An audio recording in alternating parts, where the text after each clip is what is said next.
Welcome to the Awake Space Astrology Podcast. I'm Lori Rivers with you, here to help you with some inspiration to get those aspirations out into the world. And oh boy, do we have a week ahead of us. This is what I was talking about back in 2022. I was said July would be a pivotal month, and here's the week that kicks it off.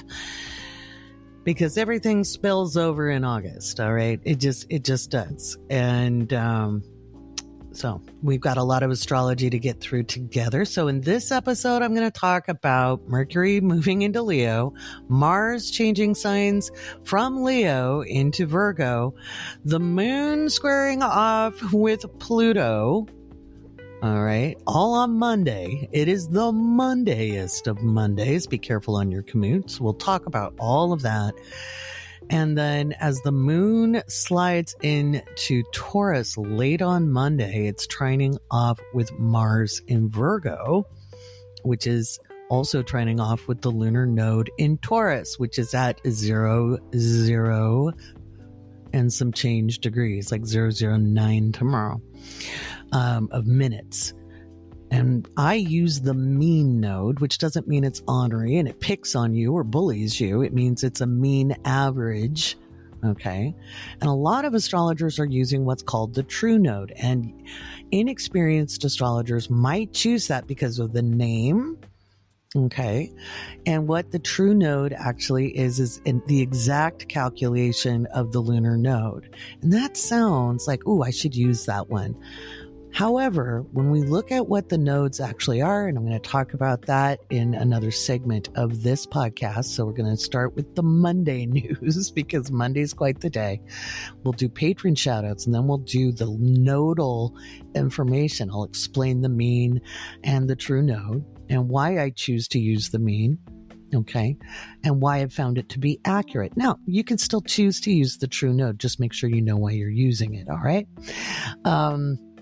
And then, and all Malcolm Burks are free. Remember that. He's just chiming in. Those are good inside Burks, buddy. He's right behind me here.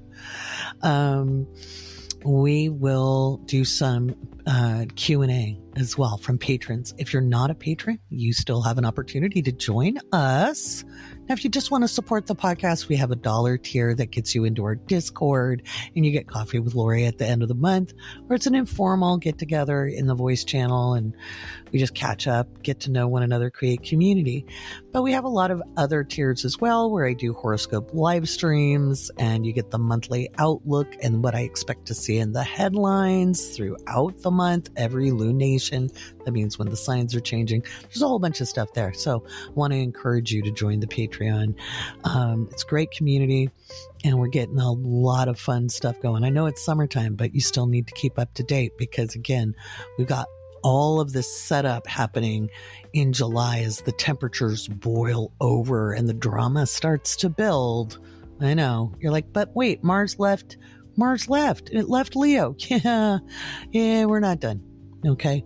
August, things kick over and spill over. And so we want to get things as well prepared as possible. And I'll talk about that in that second segment with the nodal shift and then what we can expect going forward. We've got a lot more activity. Things really build up and hot up over the summer. And you have time to prep just a little bit before August. Okay. We'll talk a little bit maybe about that UPS strike, and I very much think it will happen. So we'll talk about that after we talk about nodal shifts. So there's a lot to cover. So if you're driving and I'm on the commute with you, I want you to know I've got my seatbelt on. I'm sitting back. I do not have my feet on the dash today. It's not the day to do it. If you're folding laundry, make a cup of tea. Did you drink some water? Okay. And your kids might be a little sensitive if you got kids, or your pups, your fur babies. Things might be a little sensitive this week. So we're all going to stay calm, right? Right? No panic button. Do we have a panic button? I don't know. Do we have a panic button? Oh my gosh. Let's see. I don't see a panic button here. But, yeah. Well, let's get rolling.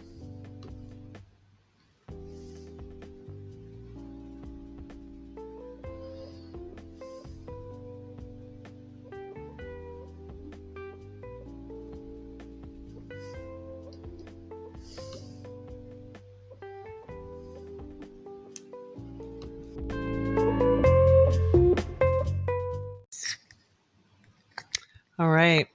I need something to drink. Ooh. Well, don't get water on the laptop. Sheesh, Lori. Black cherry seltzer. It's the good stuff. No, it's not a sponsored placement. It's just blackberry seltzer.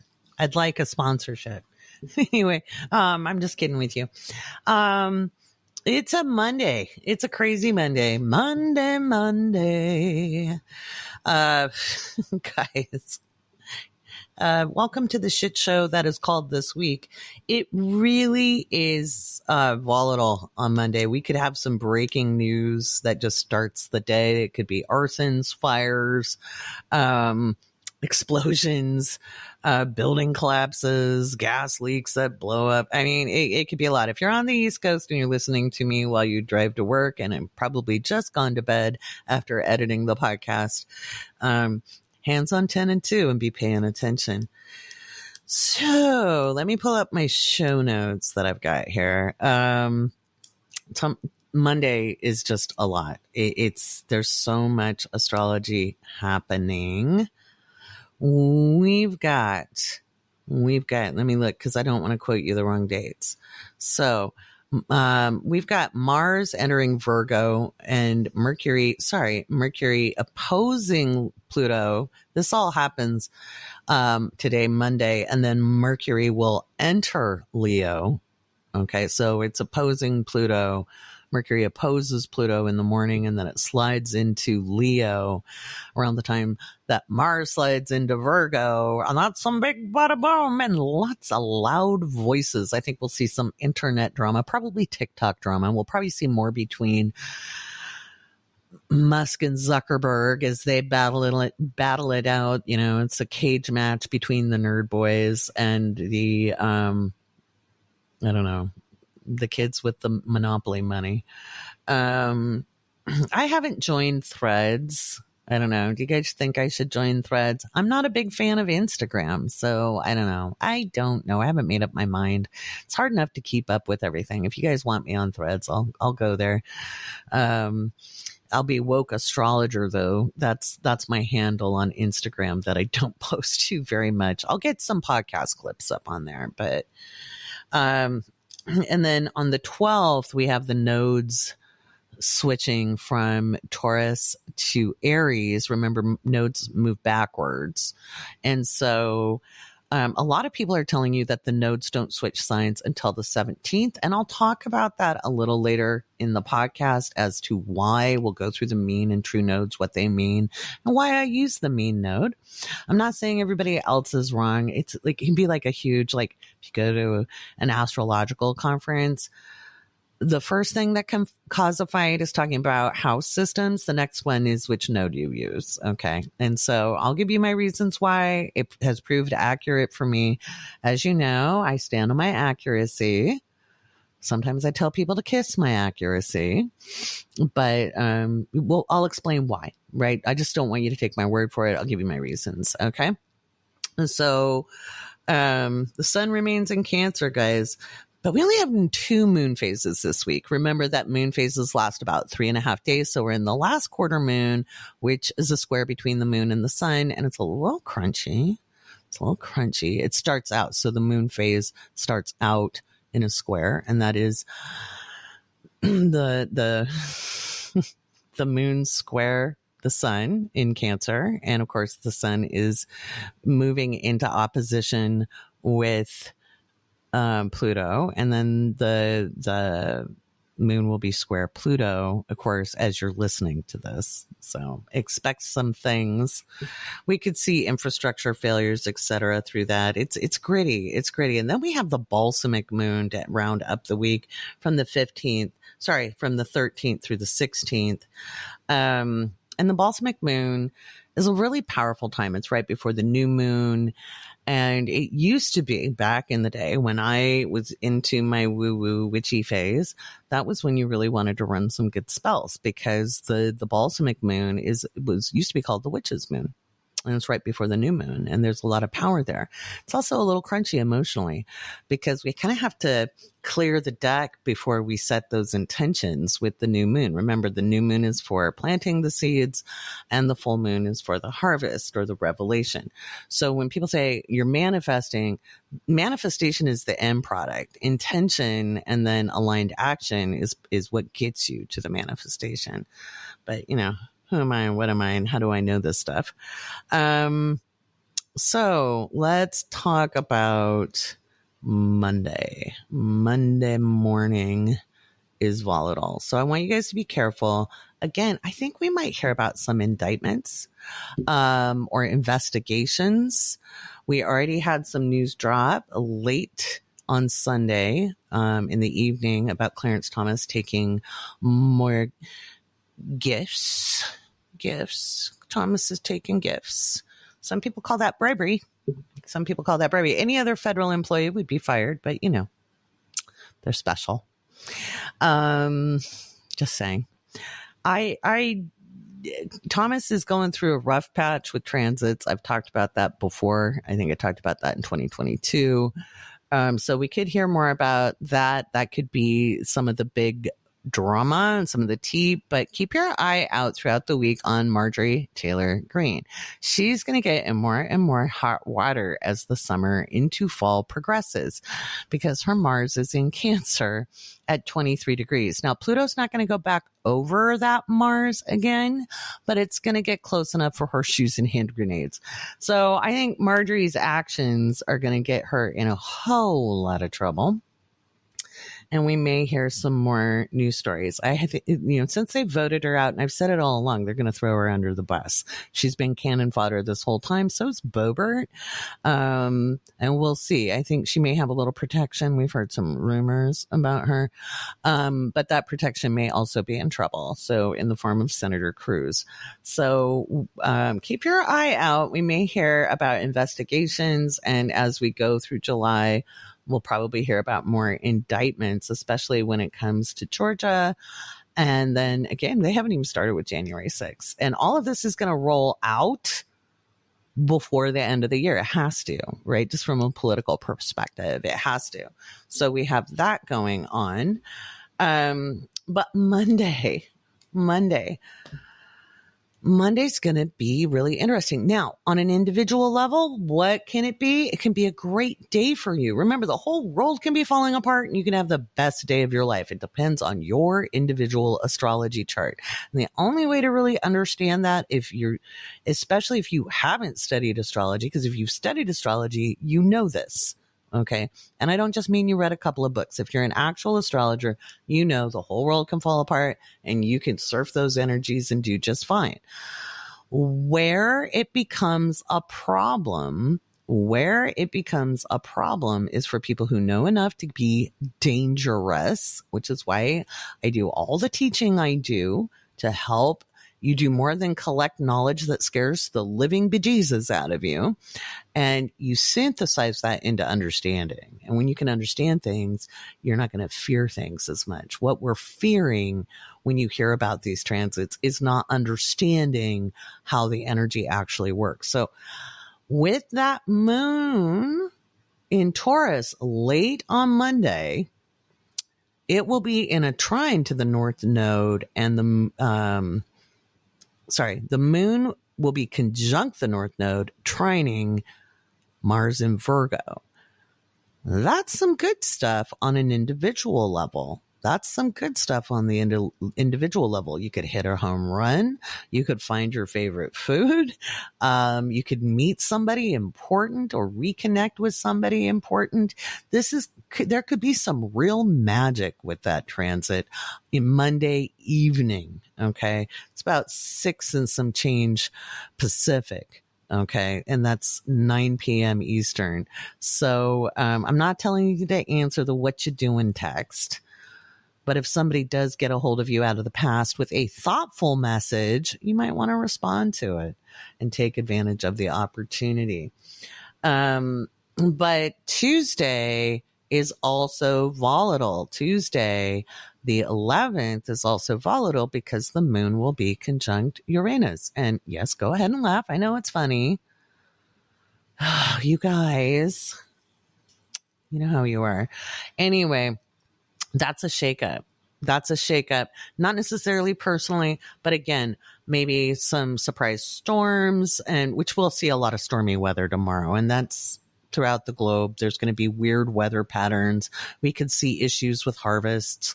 We could see all manner of strange events because climate change is a real thing. And if you're listening to this or watching this on YouTube, which yes, you can watch us on YouTube.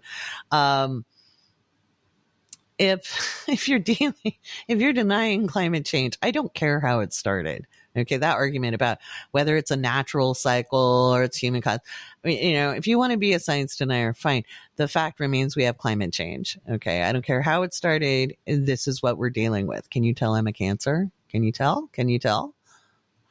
I don't care how it started, children. We need to fix it or adapt to it because we're running short on time on reversing it. So we're going to have to adapt and change our behavior. And that's kind of up to everybody in the collective. So we're going to see more evidence of that rolling from Monday night into Tuesday. Take a drink of your coffee, a sip of your tea. We're all going to take a deep breath together. And a sip of whatever beverage you've got. Cherry seltzer. But anyway, it can be a really good day. Okay. You might get something very surprising that is a happy surprise. Okay. It doesn't have to be a negative surprise on a personal level, but there will be some shocking news. Remember, here's where I talk about the general astrological events and what we can expect. We might see some lightning on Tuesday, which isn't a huge surprise. It's July, but this is going to be a little extra. We might see some cool videos. There could be some bigger tornadoes rip through different places. It could be a tropical storm forming or landing in weird ways. Temperatures are going to be interesting. They might spike or they could be unseasonably cool. It's very volatile. Okay. Depends on where you live and what the natural patterns are. I'm not going to tell everybody who lives everywhere what their weather is going to be like because I'm not a weather person. I'm an astrologer. So, let's see. Wednesday,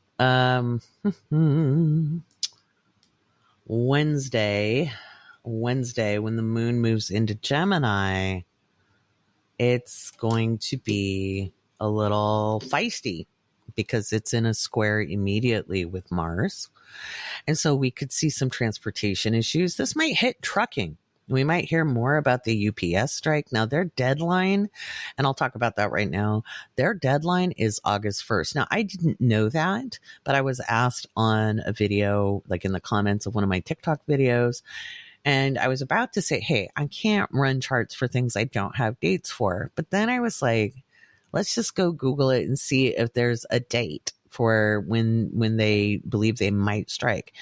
And the deadline for an agreement is August 1st. Dun, dun, dun. August 1st is a full moon. It's a full moon, and it's a wacky full moon. In fact, August is a full moon sandwich. It starts with a full moon and it ends with a full moon. So looking at the chart, and I did a TikTok about it, looking at the chart about the August 1st full moon, the moon and the sun are square Jupiter. And in the chart I was looking at, that Jupiter is in the 7th house. And so that's stuck contract negotiations. So we may see some precursors. We may see people working slow. We may see some failed delivery. We may see trucking start speaking up in solidarity. The UPS drivers and workers are not being greedy. They're asking for air conditioning and proper working conditions. And nothing fries my beans more than when I look in the comment section on somebody else's TikTok and somebody saying, well, businesses have to make a profit. They can't operate without a profit. And I'm like, and they'll be like, you need to study economics. I'm like, Yeah, a profit happens after you pay expenses. They could still raise wages and have a healthy profit. They don't need to make exorbitant, excessive profit. They just don't. That's not necessary. Unfettered greed is unnecessary. You depend on workers to do a job. You need to pay them and provide them safe working conditions. That's why people had things like the dock wars in the 1930s, which, by the way, we're on the flip side of. Okay. So all those people worried about their deliveries, just think about it. You know how hot you are in the weather? Well, your UPS driver does not have air conditioning. Yeah. So think about that. That's unacceptable. So, it's not just about money. It's safe working conditions. It's proper equipment. It's safety conditions. And yes, it's money. If you need somebody to do a job for you, then you need to pay them adequately. I don't know why people who are not billionaires argue for anything else. It is beyond me. And they obviously didn't study business or economics, or all they did was study ridiculous Reaganite theories. And if you're a fan of Reagan, get off my show now. Just go. Just go. I voted for Carter in the 5th grade in the mock election. I have been a diehard leftist my whole life. So go. Go. If it loses me viewers, I don't care. I don't care.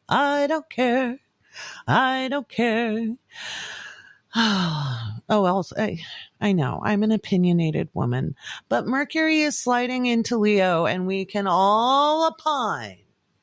By the way, getting into internet fights is really dumb. It's a waste of your energy. There's a block button. Go ahead and use that. There's usually mute or block. You can do that all over the internet. You want to put your focus on self-expression in positive, proactive ways. So this is one of the things I do is I educate about astrology. Yes, I throw my opinions in there because it's my damn show and I'm putting the effort into filming it and editing it. And I even put makeup on for this. So here we go. If you're listening on Spotify or Apple, yes, I do have a video version if you want to check out me staring at a camera talking into a mic because people said this is something you need to do. So that as the moon moves into Gemini, it's going to be wild. But it won't last for very long. It won't, that square doesn't last the whole day. It'll last, 5, 6, 8 hours. So out of 24, not bad. The rest of that transit doesn't look too harsh. So that's the 13th. On the 12th, I know, I backtracked. That's when the nodes shift from Taurus to Aries, and it shifts into a direct square with Pluto. It will be a historic day. There will be a historic event. This could be an accident, an explosion, announcements about leadership, power bases, power restructuring. We could see anything from assassination attempts to, and that could be of any leader. Okay. CEO, politician, royalty, it could be accidents. And so this is big picture stuff. On an individual level, it's a very different story. And we'll talk about that later on in the podcast. Okay. So this is what we've got coming up. I've just talked to you about the 10th through the 13th. Okay. Oh my goodness. It's so wild. I tell you, it's so wild. So hang on a second.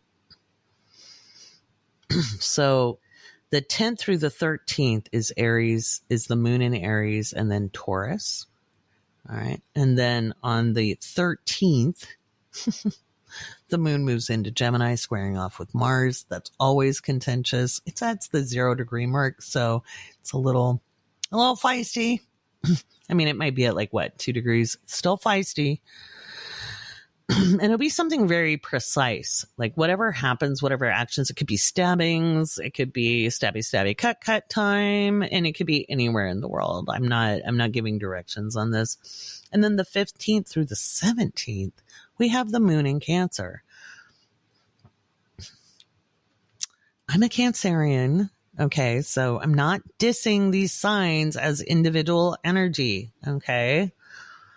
But the moon will be moving into new on the 17th. And so it will be square Pluto and the nodes. And it will be another historic day, which is going to be really confusing for people because they're going to be like, oh, see, it was the nodal shift. And it's really the new moon squaring off with Pluto and the nodes. Potato, we'll talk about it later in the podcast. I promise. Stick with me for the whole episode and you'll learn more about the North Node and South Node than you ever want to learn.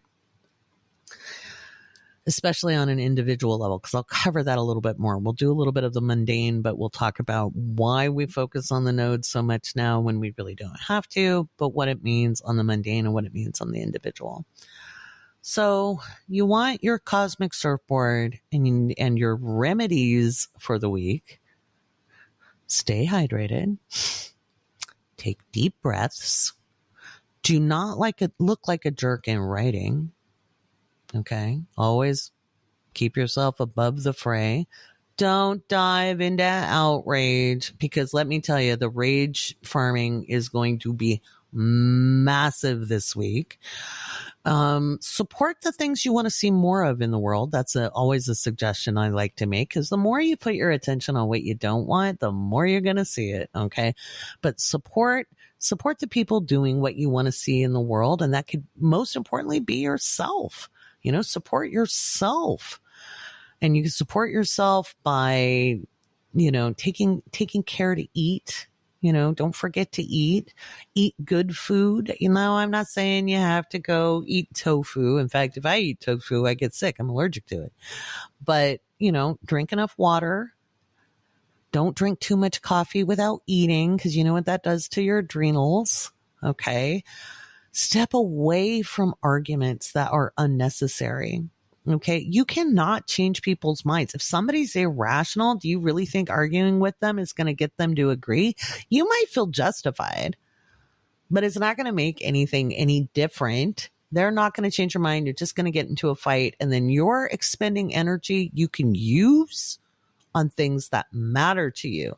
And with Mars in Virgo, this is a great time to look at the area of your chart where Virgo is because that area is highlighted and that's where you want to take your action. So, if it's in the first house, you want to be refining yourself, working on yourself, getting into clapback fights, feeling justified in duking it out. That's not going to help. And you know what that's going to do. It's going to upset your stomach. So don't do that, Virgo rising. Don't do it. If Mars is in your second house, this is the time to really work on your action plans when it comes to finances and security.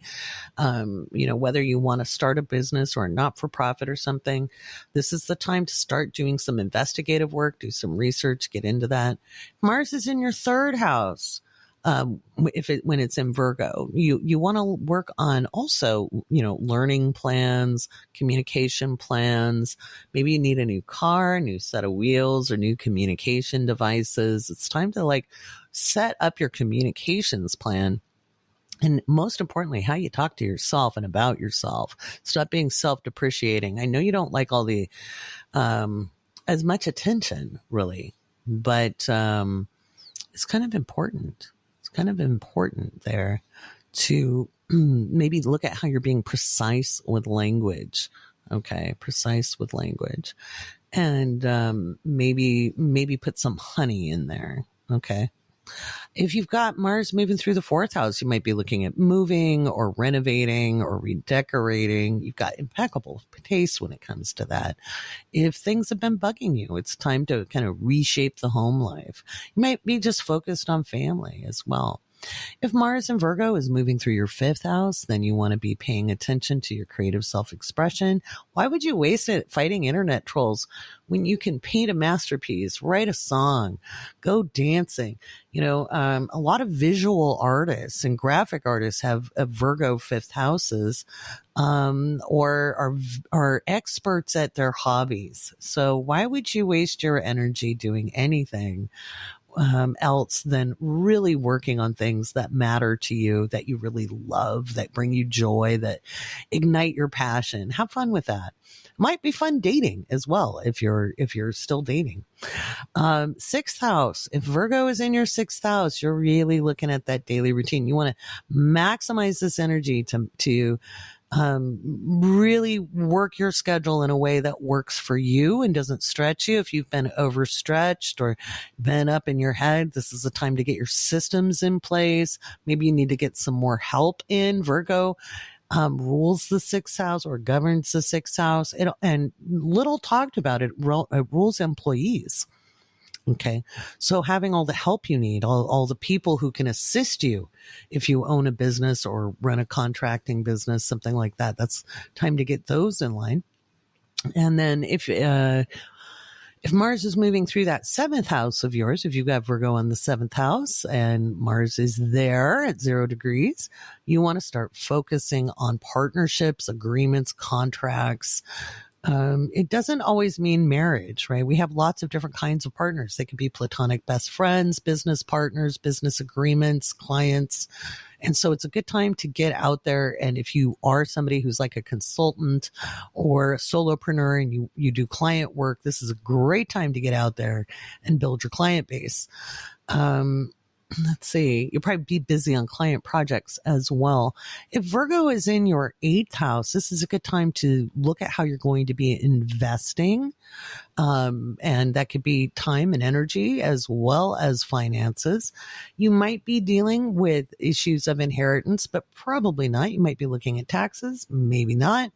You are probably looking at doing some research, okay, of some kind. That could be anything from genealogy to researching your next project you want to do, looking up some arcane information or doing background checks on people, doing some detective work, something that helps you. You might also be working on your intuition and developing your intuitive abilities and skills, especially if it is a very precise practice. So this is, maybe you're looking at evidentiary mediumship or something much more technical than just, relaxed intuitive work. You might be looking at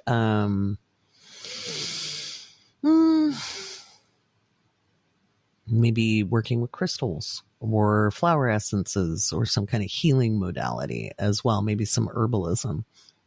If Mars in Virgo is going through your ninth house, then you want to focus on your goals, your benchmarks, any kind of production work, writing, not writing so much as publications and presentations. Maybe you're working on teaching or getting some training. That'll be up. Maybe planning some trips, whether it's a road trip or a trip overseas, that's up on deck. If Mars is moving through the 10th house, then you're looking at managing your reputation. So everybody likes to say the 10th house is career. It's really your avocation, your passion, your power in the world, how you deal with authority, how you wield authority. And it's, you're leading at this time. You're taking on projects, you're showing up, and you're managing your reputation. Okay. So it could be you're in line for a promotion and you have to do more than just sit there and wait for it. You might have to speak up for yourself and show the results you've brought to the room. A lot of times people with Virgo midhavens just work really, really hard. They don't always speak up. They need to do that. Okay. To be seen. Working hard isn't always enough. If Mars is in the 11th house, if Mars and Virgo is in the 11th house, it is time for you to network. As RuPaul says, if you want to be successful, put on a suit. Get out there. Okay. You want to network. You want to connect with your professional network. You cultivate a field of experts.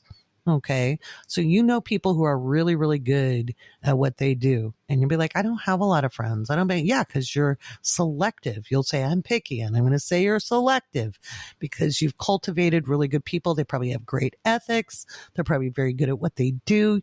You want to connect with them and see if there's any collaborations or how you can support them. That's a great way to enter into partnership is to say, hey, how can I support you? And then the 12th house. If Mars is in your 12th house, it could be really easy to feel anxious, and you may be chomping at the bit to get stuff done. This is not the time to push out into the world. This is the time to work on strategies, to work on plans, get your ducks in a row, dot your I's, cross your T's.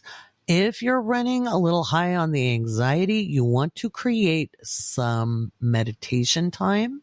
You want to soothe your nervous system. You want to don't give up hope. You have to have faith that something's going to happen, and it's brewing. Okay. It's brewing until Mars crosses your ascendant, and then it's go time. Okay.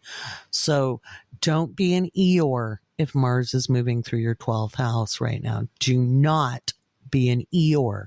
Just keep doing what you can do and don't push the envelope. All right. Okay. I think it's time for some patron shout outs. What about you?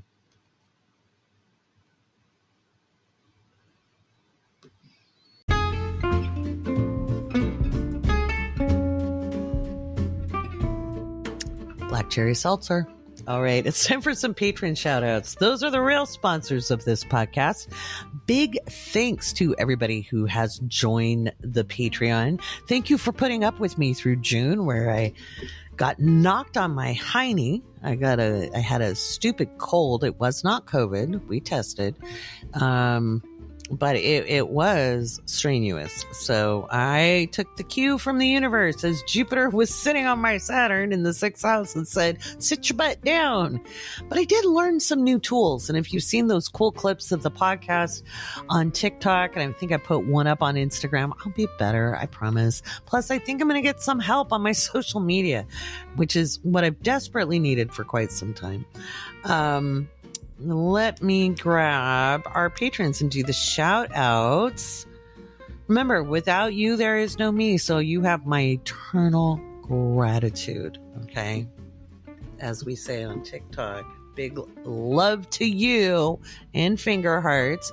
Look, I got my nails done. I also did my hair. I only left some gray streaks. Didn't like how my hair was graying. All right. Let's just give a big shout out to Anna, Shayna, Marie, Letitia, Safia, Lauren, Jennifer, Anna, Imelda, Erica, Geroid, Latrell, Jerry, James, Taryn, XXIB_ILLYXX, Christopher, Robin, which is so funny because it's not Christopher Robin, but it's Christopher, and the next one is Robin. Courtney, Mortal Shell, Carrie, Kate, Olian, Jessica, Alexandra, Farah, Hodger9, Heidi, Justin, Meg, Sabin, Courtney, Kathleen, Megan, Jennifer, and Bianca. Welcome, my newest patrons. Thank you so much for supporting the podcast and being a part of what we do. Today, we looked at Jupiter and Planet of the Month Club. And remember, when you join Planet of the Month Club, you're not just stuck with that month. So you get all of the previous month's content. We've done the planets in order. Mostly we did Venus before we did the moon, but you'll find out why. Next month, we're looking at Uranus. I give a workshop, and then we cover it through homework and exercises and office hours where the astrologers answer your questions. It's great. I love the Planet of the Month Club. Sundays tend to be a really busy day. It tends to be Patreon day because I do the horoscopes live for the horoscope tiers and up. So I get on to the YouTube on an unlisted live stream, and I still have to put in the chapters from today's, but it was a great live as always, because it's so much easier to read the comments on YouTube than it is on TikTok, where I'm like, what are you saying to me? Why are you saying it? But anyway, big thanks to patrons. You can become a patron by clicking the link in the description or going to patreon.com/The Awake Space. I'm a Patreon ambassador. I don't know if you guys knew that, but if you are curious about how to start a Patreon or how to build one, just let me know. I'll be glad to answer any questions. It's a great thing to bring up at Coffee with Lori, because as we move into the next segment and we talk about the nodes, I'm going to tell you, it's a time to be learning how to be self-sufficient. All right. We can be self-sufficient and interdependent all at the same time. All righty. In fact, let's get moving on with that, because this is going to be the most important thing you hear this week. We're talking about the lunar node shift from Taurus to Aries. But first, let's discuss why I use the July 12th date and other astrologers are using the 17th. Now, I'm not going to say they're wrong, and I'm going to explain why I use the node calculation that I do. So I use the mean node. These other astrologers saying that the nodal shift is on the 17th are using the true node. And if anything can cause a fight at an astrological conference besides house systems, it'll be which node you use. So what I've found is most people who are using the true node, with few exceptions, are people who kind of don't know what it actually means. They see true node, and I'm not saying everybody, and I'm not saying they're wrong, and I'm not talking down. I'm just explaining what the true node is. They see true node and they go, that must be the right one because it says true. But what it actually is a mathematical calculation that is very exact. And 9 times out of 10, I will tell you, use something that's really precise and really exact, especially when we're talking about orbs for aspects.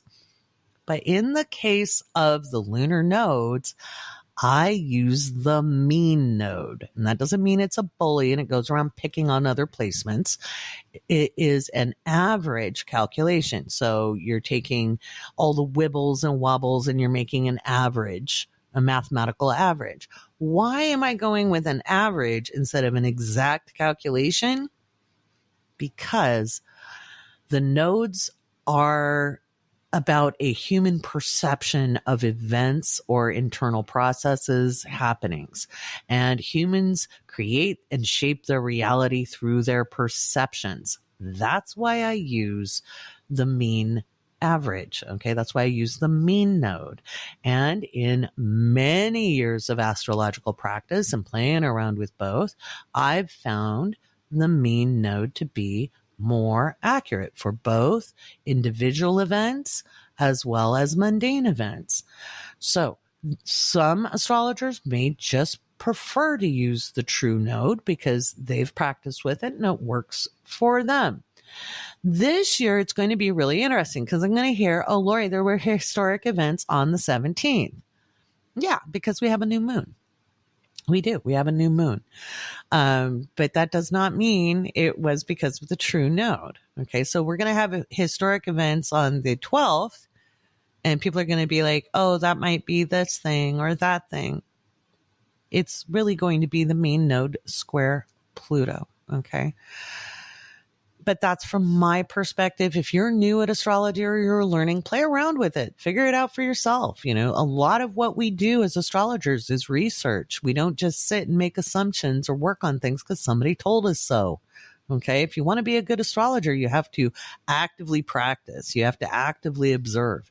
So let's talk about what that nodal shift is going to mean from Taurus into Aries. Okay, we're talking about the nodal shift from Taurus into Aries. And nodal axis means that you've got the two signs opposite each other. So if the north node is moving from Taurus, it means the south node is moving from Scorpio. They're moving from there to Aries and Libra. That is the next nodal axis we'll be experiencing. The nodes move every 19 years. Back to the original signs. So you're around 19 when you have your first nodal return. By the way, pet peeve, you do not have a reverse nodal return. You have a nodal opposition. Okay. There is no such thing as a reverse nodal return. It is not a reverse Uno card. I don't know where we get these terms. I don't know where they come from. There's some interweb invention, but it is called, it's called the nodal opposition. All right. Gonna drive me to drink, people. So there's that. What I think we're going to see on the 12th is some historic moves. I think there's going to be possibly a natural disaster because of Aries square Pluto, Aries node square Pluto. Remember, the nodes move backwards. So when the node enters Aries, it enters it at 29:59. So 29 degrees Aries, 59 minutes. Remember, every sign has 30 degrees, 0 to 29, and every degree has 60 minutes. Okay? 0 to 59. So if you have placements in the early degrees of the cardinal signs, this is not going to impact you very personally. The only people who are going to feel it personally are going to be people with cardinal signs at 27 to 29 and fire signs at 27 and 29 degrees of any of the fire signs. You'll have a trine to that. And then any of the fixed signs won't, you get relief. Okay. But the nodes weren't causing your problems. I can't count the Scorpio risings and say, we're going to finally get some relief. And I'm like, I'm a Scorpio rising. What are you talking about? What you're feeling is Uranus. Okay. You're probably dealing with Uranus opposite your sign. Uranus is very disruptive. It's playing havoc with Taurus, and it will be until 2025, 2026. So you're in it for a while, but it wasn't the nodes. Okay. The nodes are very generalized in their themes. They're not causing every problem you've got. You don't get to look at a singular transit. And the main reason for this is the node has to be within 2 degrees to have an effect. The node has to be within 2 degrees of an angle that would be your AC, your AC, IC, DC, or MC. So your ascendant, the cusp of your 4th house, the descendant, or the midhaven on the top, the cusp of the 10th house. It has to be within 2 degrees, okay, to make an aspect. If you want to talk about exactitude, we need to be exact on the aspects, okay? Or personal placements, okay? Sun, Mercury, Moon, Venus, Mars, okay? Any of those. Your outer planets, not that big a deal. I'm sorry, Pluto in Libra, listen to me. Well, the world is changing and you have to change your habits with it. You're unpacking social cultural programming wherever Pluto and Libra lies in your chart. But come on, guys, let's study with me. Okay. Let's learn some astrology here. Deep breath. So it really is more about an internal process on an individual level. You are stepping into another rung on the ladder of climbing up into self-understanding or self-actualization. You're getting maybe a stressful event that forces you to think differently or move differently and move more towards your path in life. If it's your nodal return, you are definitely being put in a position where you need to step in what you're here to do. Now, a lot of times people think they need to lead an army to victory, or they need to be a great civil rights lawyer, or they need to write the great American novel or write the best Broadway play in order to meet their purpose in life. That is not it. It can be very generalized in its theme. Okay. Very generalized. And with the nodes moving into Aries, we all collectively all need to learn how to be more self-sufficient, less codependent, and understand that if it is not fair to you, it is not fair to anybody else. Now, that does not mean you're meant to be selfish. You can be self-sufficient and be interdependent at the same time, because not everybody's good at everything, right? I'm really good at talking about astrology and business and marketing. Okay, those are things I'm really good at. I'm good at doing things with my voice. Okay, I'm not great at lighting. I'm not great at video. I will have a team help with that at some point. I'm not great at graphics, and so I'm getting some help with that. Okay. We're not always going to be good at everything. Being self-sufficient also means you know when to ask for help or when to outsource. Rugged individuality is not going to work with the nodes in Aries. It's not about that. It's about understanding your skill sets and how to be sufficient unto yourself as much as possible, where you can create sufficiency, all right, where things suffice. All right. Suffice, it does not mean independence. It means you're satiating self, that you're securing yourself enough. Right? It suffices. It's enough. You find your enoughness. Now, if you've been depriving yourself, it's time to stop doing that. If you're being a glutton, it's time to stop doing that. So greedy people are going to get it bit in the ass on this one, especially with the node squaring off with Pluto. That's going to be, wow, very interesting. And so we're going to see more billionaire drama. I'm sure Zuck and stupid Musk are going to be, and yes, he's stupid. He is not a genius. He just tells everybody he is. He probably has an above average IQ, but he definitely has a rich daddy. That doesn't make you a genius, even no matter how many times you tell people. Although I will say he's not accidentally tanking Twitter. I will say again, he's doing it very much on purpose, but that too will bite him in the butt because he made some very strange bedfellows who have very poor senses of humor. So his ego may get the best of him on this one. So for you, it's really a good time to look at where the node in Aries will be traveling your chart, even if you don't have placements. Okay.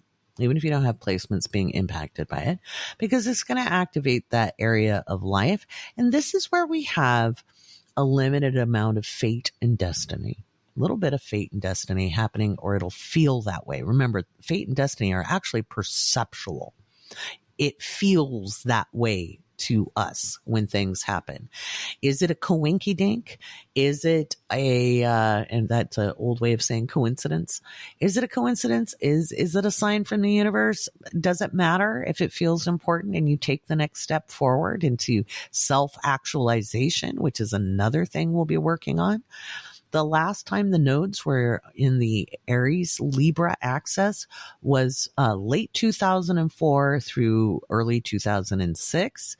And way back, I was like trying to remember. I was like, whoa, I was right in the middle of raising, little kids, elementary school age. And I was a busy mom. So I was trying to remember, what was I doing besides momming? And in 2005, I had the epiphany because the node was transiting my fifth house. So yes, actively mothering, but also I had the epiphany that I needed to be doing things I really enjoyed, and I wanted to make money doing those things. And I needed to learn as much as I could about business and marketing and everything I'd need to be independent once my children grew up, because somebody that year, one of my older lady friends said, you're going to be such a bad empty nester. You're going to just fall apart when your kids grow up. You're so involved. And I blew her up. I was like, oh my God, no, I can't wait till my kids grow up. Then I've done my job. But then I got home and I looked at my 12-year-old oldest child and I went, tears. I just cried for like an hour because the thought of her growing up and leaving me just, oh my God, it was horrifying. And what was more horrifying is I didn't have a plan for when the kids grew up. Well, I'd better learn some new skill sets. I'd better, the world was changing. The internet I was already on it. I'd been on it for a long time. And I was like, well, I need to learn some business skills and I need to learn how to do this myself because we were a little bit under-resourced and I certainly didn't have money to invest in anything. So I knew I had the brain to do it and I could learn it. So I spent time learning everything I could about building websites. At first I thought, well, maybe I'll build websites for people. I learned pretty quick after I started building my own that no, I did not want to do that for other people. Then I started learning more about social media as it started coming around in the mid 2000s. I gave myself the 6 years between my daughter being 12 and her turning 18 to gain as many skills, including certifications and new training, as I could to help support myself later. And here we are. The node was in Taurus a great amount of the time of me further building a successful business with the podcast as well, and the Patreon and the readings and training apprentices. And now the node is actually in the 5th house for me again. And it's about working on things that give me creative joy again, and how to do that further, and thinking further of how will I express myself as I age? Because 19 years from now, well, I'm not going to be so young. I'll be in my 70s. And I've just got done having a conversation with my CPA about that, saying, well, I've got to really work hard the next 10 years to be ready so that I'm not a burden on my children. That's another 5th house matter. I'm thinking about my kids again. This time I'm thinking about the sunset years of my life and how not to be. So that's just my example of how the nodes have applied to me. Go back and think about 19 years ago. If you're old enough, if you weren't born yet, this is your first experience with it. So pay attention, write a diary, journal about it, and pay attention to what generalized themes are up on deck about, being self-sufficient. What does that mean to you? Because we're going to see corporations stumble and fall. They got way too big. Everything's been way too consolidated. And as we move through the Pluto and Aquarius era, a lot of those consolidated oligarchical efforts are going to be maybe not disbanded, but they're not going to thrive. And it's really important for all of us to learn how to be self-supporting, but also nicely intertwined and connected with one another so that we can collaborate and cooperate. But that means we got to get rid of our codependent tendencies. Okay. That's that Libra South node. And in our society, especially in the United States, it's not collective, it's codependent. And there's a big difference when you're taking on responsibility for other people's emotions. If you're like, well, if I do that, so-and-so will be jealous, or if I do that, make somebody sad. But if compromising your needs at the expense to save others, your expense to save other people's feelings is what you're doing, you're not serving yourself. It's not helping you, and it's certainly not helping them.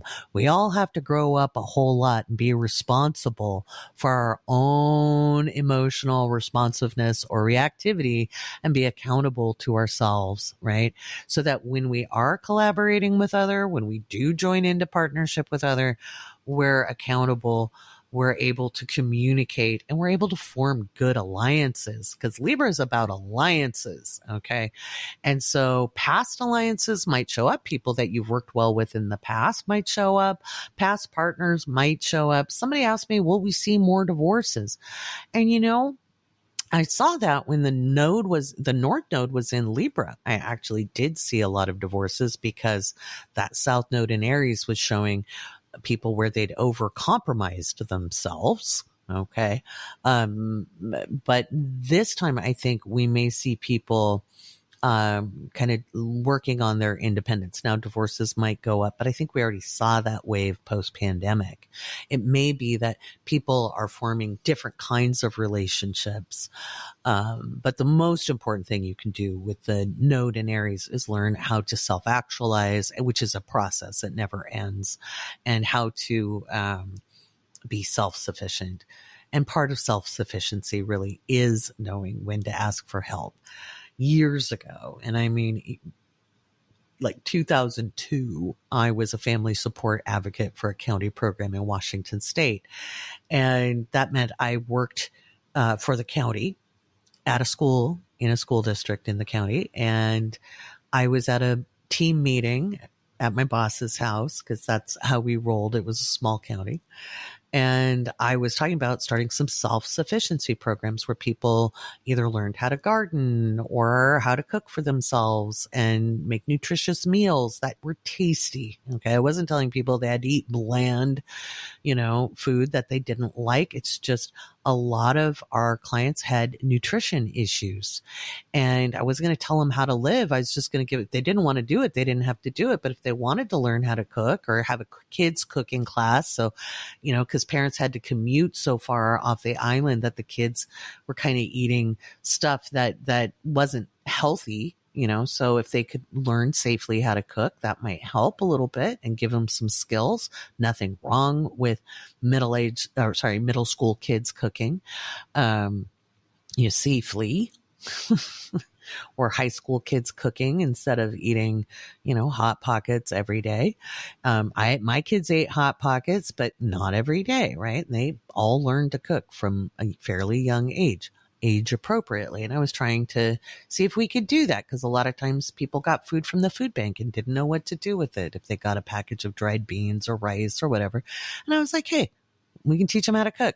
And she said, well, we can't, tell people what to do. And I said, well, they don't have to do it. It could be just voluntary. I like to cook. I'd love to show people how, and we can use this community center, on the island, and it could be open to anybody. It doesn't just have to be our families. That would be a nice program to do. And she goes, well, we don't want people to be too self-sufficient now, do we? Yeah, really. Like afraid to lose the job, right? If people were actually able to have life skills, right?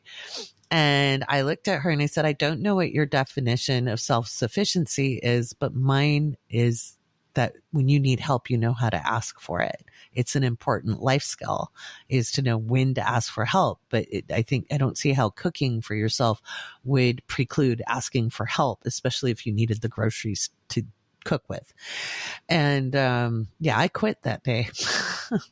I quit that day because I just couldn't believe that someone wouldn't want to help people know how to take care of themselves and their basic needs and offer options. Again, like, well, if they don't like it, they don't have to do it. I'm not trying to force anybody. So you can tell I've been this way my whole life, right? So for you, find out what it is you want to learn how to do. Try it out. You may not like things. Like I told you, the story of me learning how to build websites. I learned pretty quick. I didn't want to do commission work. I didn't want to work for other people. I am not good at working for other people. I'm great at consulting, but doing custom work was not gonna fly. So you'll find out. You don't have to do everything perfectly. This is kind of a trial and error time over the next 19 months. I'm not telling anybody to quit their day jobs. But there's going to be more walkouts, more strikes. And if you don't have a way of creating income for yourself, it could be very stressful. But it may be that stress that forces you to kind of take a look at how you can bring a little extra dough in. My rule when I first started learning about this is whatever money I spent, whatever I did, had to pay it back, And at first I was looking at break even. I was like, I wasn't looking to make a lot. I was just looking to learn and have it pay for itself. And then after a while, I was able to do the extras for the family, whether it was Taekwondo lessons or new shoes or a prom dress or an art lesson or a field trip or whatever it was for the kids. And then I grew more and more into myself over the years. It took years because I gave myself time to do that while I raised the kids. I'm a Cancer, don't you know? And I have the North Node in my fourth house. So creating a family in a healthy way that supported my beliefs was important to me. You have your own pathway. That's something we can talk about in natal readings or in transit readings. And those are available. And I'm going to have a handy dandy discount coming out in the Patreon this Monday, the 10th, that will give a discount on readings and services and events, because we're going to do Woke Astrology live on the 23rd of July, which is 2 days after my birthday, because it's my birthday month. So we're going to get the birthday celebration rolling today, Monday the 10th, in the Patreon. So if you want to take advantage of the juicy discounts, that's where you go to get it. And that's the $5 tier and up for the juicy discounts. Super exciting. So that's what I've got to say about the nodes. I think world shifts, we're going to see power issues. We're going to see, and I don't mean electrical power, I mean political power. I think we're going to see individuals under the microscope. I think we might see some, well, we may not see it, but they may happen, and we'll hear about it later, but maybe some assassination attempts. We could see incendiary devices, explosives. We could hear about people finding strange objects and bomb squads called out for that. We could see infrastructure collapse. That could be a bridge, a building, a roof. It could be weather related. It could be politically motivated. Things are probably going to hot up between Russia and Ukraine a little bit. Whether we hear about it or not is another thing. No, I don't think they're going to explode the power station. My concern all along has been accidental damage causing leaks. Putin might have some issues, but whether we hear about it or not, who knows? We could see border clashes. We could see liberation movements and social movements expanding. We could see pushes against all kinds of power structures, and that could be against anybody who represents the power structure. So there's going to be some big headlines with this. And remember, we've got a new moon on the 17th, and that new moon is a little bit interesting. And I'll talk a little bit about it here, because it is next Monday, and that's when the podcast drops. So if you're a patron, just know you get I'll do a patron only new moon podcast to help you with your intentions. I like to do that if I don't talk about it here. So let's look at the 17th. Let's look at the 17th of July, which is the new moon. New moon in Cancer. Oops. I don't know why I put 2017. Good Lord, I'm time traveling. Sorry, I'm looking at my chart software on my phone. All right, let's take a look at this. July. That is the 12th. We do not want the 12th. We want the... that's why I put 17, because it's the 17th. All righty, let's take a look. When is this? It's going to be...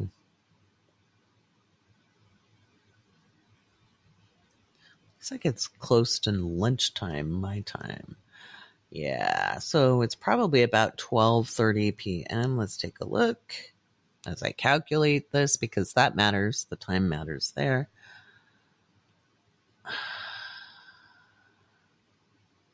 Nope, it's going to be in the morning.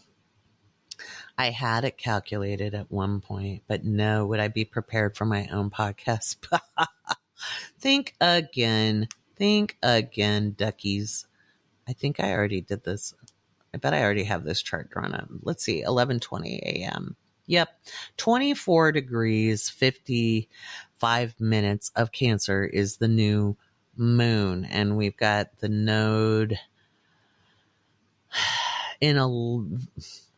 it's technically not going to be square. The node is technically not square because we're not using a 2-degree orb there, but because it's the moon, I'm going to extend it a little bit. We'll feel it. Let's put it this way. We'll certainly feel things later in the day, probably by dinner time on the West Coast. So around 5:30-ish, 6 o'clock. Well, actually more like 6:30, 7:30. We'll feel it on the West Coast. Venus is going to be in a square with Jupiter. Or no, sorry, not Venus. Mercury is in a square with Jupiter. Venus is still square Uranus. This could be financial that we see in the world. It's a little tricky. The node is still square Pluto, and the moon will be in an approaching opposition with Pluto. Oh, this could be a nationalist getting dragged. Okay, so I think this is another day we see bombshell headlines. What's interesting is I think this is going to be about Marjorie Taylor Greene or some of the other nationalists, because the new moon is right on her Mars at 23 degrees of Cancer, opposite Pluto. We're probably going to hear something about her. So if that doesn't happen this week, it starts off next week. That'll be fascinating. So again, if you're a patron, we'll go through how to set those intentions, because even though it's crunchy dunchy out in the world, it doesn't mean it's crunchy dunchy for you. It doesn't have to be. You might feel the energetic pressure, but if you can bring yourself into your center and really ground in, you can hit your board and surf that cosmic tide. All right, we're going to round out this podcast with some astrology Q&A submitted by patrons. If you're a patron, you can use the Googly sheet. I will remember to get that in the next Crunch Report. And you can ask your astrological questions for us to answer here on the podcast. And of course, next week, Casey will be answering those with me.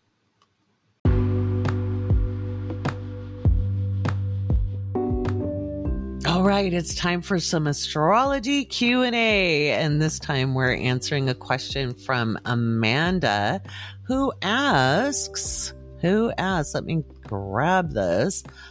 Amanda's question is, when thinking about how current transits might impact you, is it more accurate to compare that to your progressed natal chart with current living location or the original natal chart?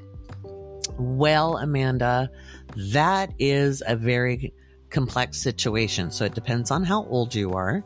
It depends on how long you've lived at the location. And in general, you want to look at the natal, okay? Most people don't move too far from their birth location. Most people don't move more than, 100 miles away. If you live 100 miles away or less, then the location is somewhat irrelevant in most cases. It's really not advisable to look at a progressed chart until you're well over 45. Once you're in your 50s, sometimes it really matters. And it, like I said, around 45, that's when I'll take a rock solid look at a progressed chart. A relocated chart, you need to have lived there for, at least a year. 6 months maybe, but it depends on how far you've moved. If you've moved from New York to LA, then the relocated chart is definitely a good thing to look at. It doesn't have to be progressed. You just can relocate the natal. But I'm going to say, when you're looking at your own transits, be really careful, because most people look with a negative lens and they miss the opportunities. I can't count the amount of people who are like, oh no, what's going to happen to me? Should I be scared? My answer is always no. No, there's always a way to use the energy, even if it's not the most comfortable energy. There's always a way to make it work. So let's take another look. Let's see. Oops, that is the quiz that I did for the natal class. Let's see. Oh, let me do my housekeeping here.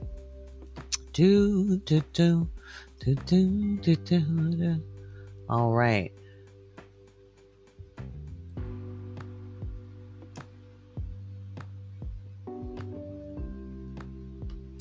Picking a question. Okay, I've done that one. I know I have. Let's see. I'm going to move up. Alrighty. Mimi, can you talk about astrocartography? It shows up frequently on my TikTok, but it seems many that promote it are using cookbook astrology concepts. What is the history of astrocartography, and is it a legitimate form of interpretation? That is a great question, Mimi. Thank you for asking. So, astrocartography is legit. It was developed by Jim Lewis, and basically what he did is he took what we call locational astrology and put it on a flat map and we have lines. Okay. So you have different planetary lines, you have aspect lines, midpoint lines. I think a lot of the people who talk about astrocartography aren't really understanding how it works in general. You can look up a book by Jim Lewis on Amazon. He's the originator. It's been well tested and peer reviewed. Almost every astrologer that's a professional astrologer will use it. I don't think you need a full hour reading for an astrocartography reading. I often use it in my career, small business, and life path readings. That's the title is for one reading and just letting people know what the reading covers. If somebody's looking at relocating and doesn't really know where they want to go, or they want to double check where they're going to see if it's going to be a good fit, we take a look at it. But you don't really need to do an in-depth reading on it at all. Astro.com, if you look at the locational astrology and the AstroClick travel, that's a good little summary, and that's about all you need to know. I don't think it's really all that needed to go into huge amounts of depths, but yeah, there's a lot on TikTok. What I used to call Tumblr astrology. It has pervaded, and you even see it in metaphysical stores and things like that. Anybody can say they do this. That's why I do like my political predictions and financial predictions and things like that, just to prove my accuracy. So you know what I'm talking about. Just because there's a whole lot of make it up as you go or regurgitate. Let's see. Let's take one more. So again, look up Jim Lewis. It's pretty simple. It's JIM LEWIS, Jim Lewis. Yeah. So you can look him up on astrocartography. It's a very interesting book. It's not a big book, and it's a pretty easy read. So, alrighty. Jessica asks, can you talk about the vertex in the natal chart? I haven't heard much about it. All right, Jessica. Jessica is in my intermediate class. So the vertex is really, it's another calculation point. Some people look at it as an alternate ascendant. I don't really use it. It's not that big of a deal. I think a lot of these extra calculation points or asteroids, you could fill an entire chart up with the entire sky, different celestial bodies, different, again, calculations, mathematical calculations. But if you just study the basics, all that's going to do is kind of confirm things. What we see most commonly, like if a vertex is listed in a chart, if there's a transit to it, it kind of acts like, again, a little fated moment, a little destiny, but it's not a predominant placement in a chart. It's not a big factor. I hope that helps. That's a good question, though. I love everybody's questions. There's no stupid questions, by the way, except the ones you don't ask. All right, I'm going to make sure that is what I wasn't doing was like deleting things. So I'm like, I don't know. Did I answer that? Let's see. Verena, what is the difference in accuracy in reading a personal chart by using Vedic astrology versus Western astrology? Why use Western astrology instead of Vedic to interpret charts? Thanks. Verena, thank you for asking. So first of all, they're two different systems. One is no more accurate than the other. They're both valid. And when you use the rules and the philosophies, they will come up with somewhat similar results. I chose not to become a Vedic astrologer because I do not come from the geographical location or culture that it is a part of. Western tropical astrology is not inherently spiritual or connected to spiritual beliefs, but Vedic is. And I do not come from that spiritual belief or that culture. And even in the 90s, we understood what cultural appropriation is. I have some fine astrological colleagues who are from India and the Indian subcontinent who do practice Vedic astrology. And we often come up with the same results in our mundane predictions. We look at life a little differently because we have different cultural lenses. And so we talk about personality development and social situations in a different way because we have different cultural outlooks. It doesn't mean one is better than the other. It means I chose not to culturally appropriate. And I also have different philosophies and beliefs, and that colors our interpretation. So it's not that one is better than the other at all. But I don't really feel that somebody born in the West from European heritage has a right to be a Vedic astrologer. I just don't. I think it's once again saying, oh, we want that from another culture and taking it. Unless somebody was approached by a Vedic astrologer who hailed from the subcontinent and invited that person to learn, then different story. But I just chose not to. I know enough about it to be dangerous.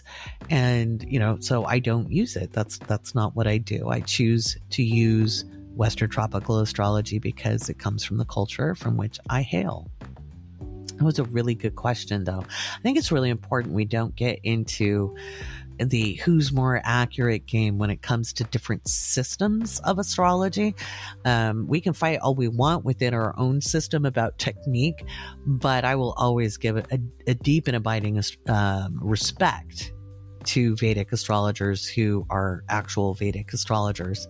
There's a fair amount of people claiming to be Vedic astrologers on the internet who either, and this is my ethical belief, who may be appropriating, or those who have, maybe they need a mentor, because I hear some things where I'm like, well, most of the Vedic astrologers I know don't really get into it with Western tropical astrologers. In fact, I've had some really good friends where we tried to see where we could line each other up, and meld it. And, especially when I was a younger astrologer, and boy, did that not work because there's just very different philosophies.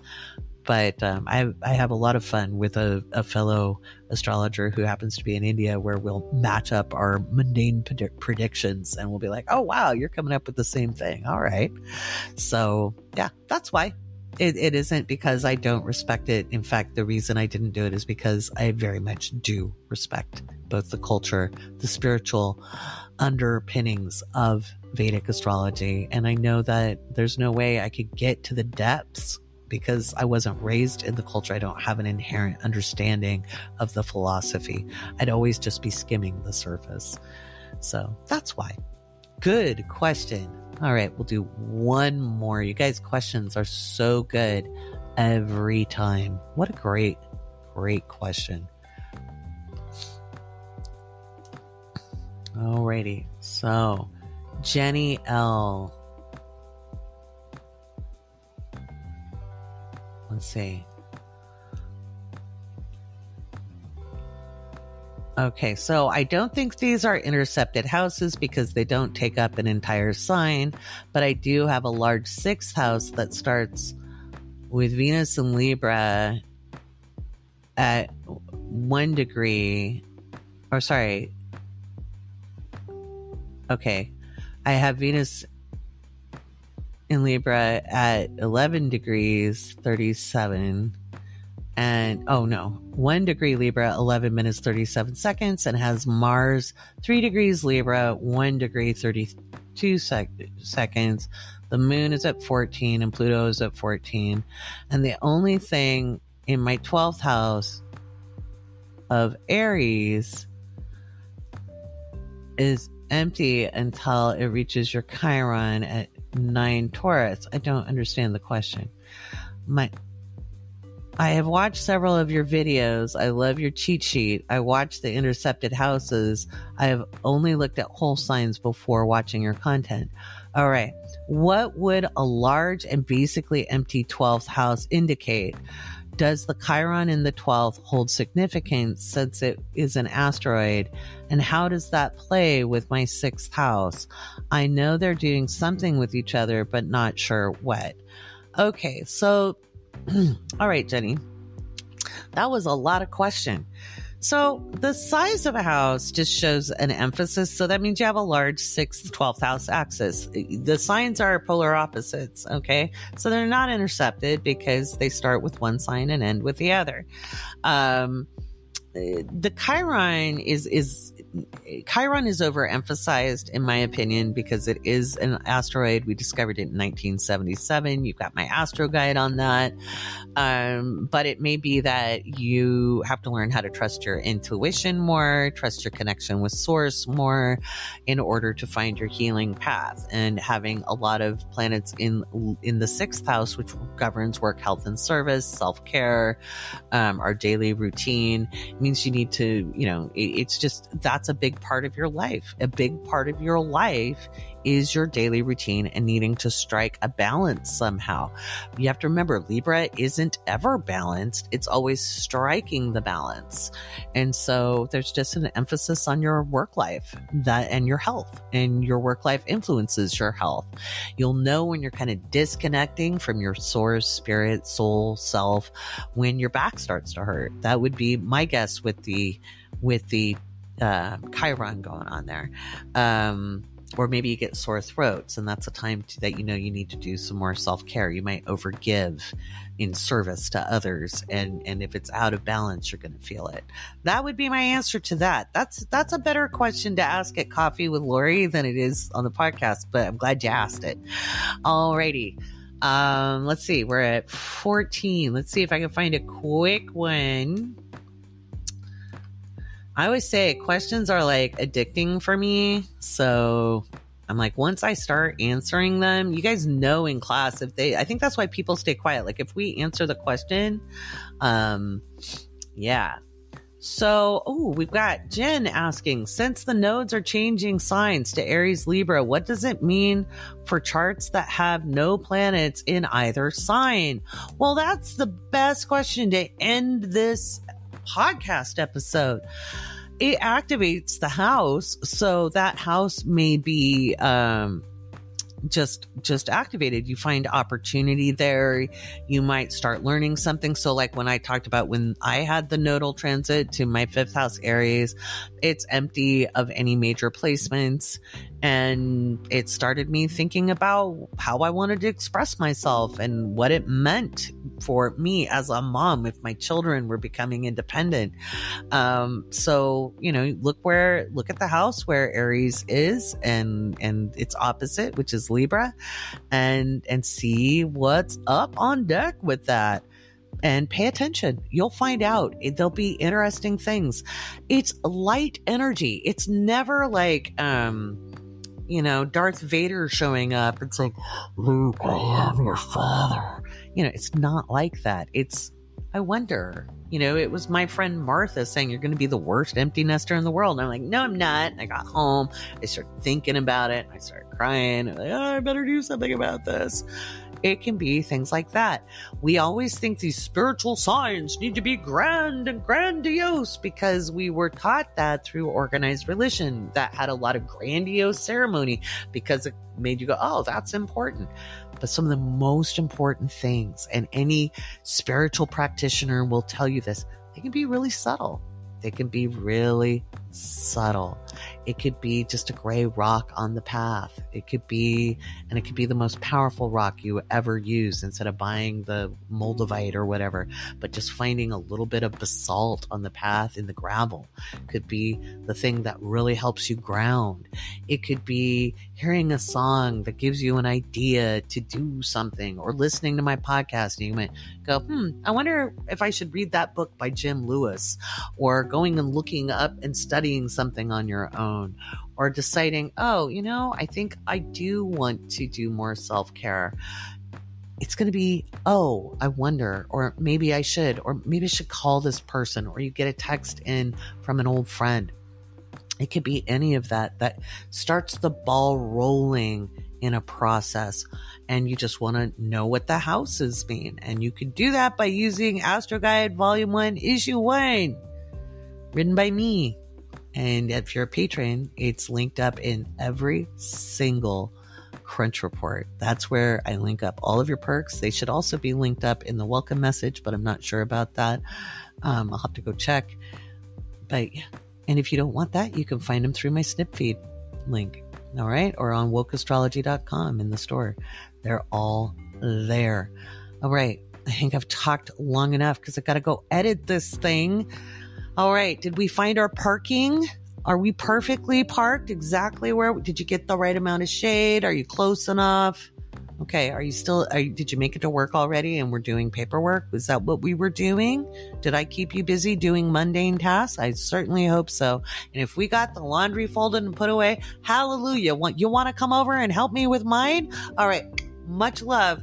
And I'll talk to you next week. And my guest will be Casey Felton-Louie. We're going to talk some astrology here on the Awake Space Astrology Podcast.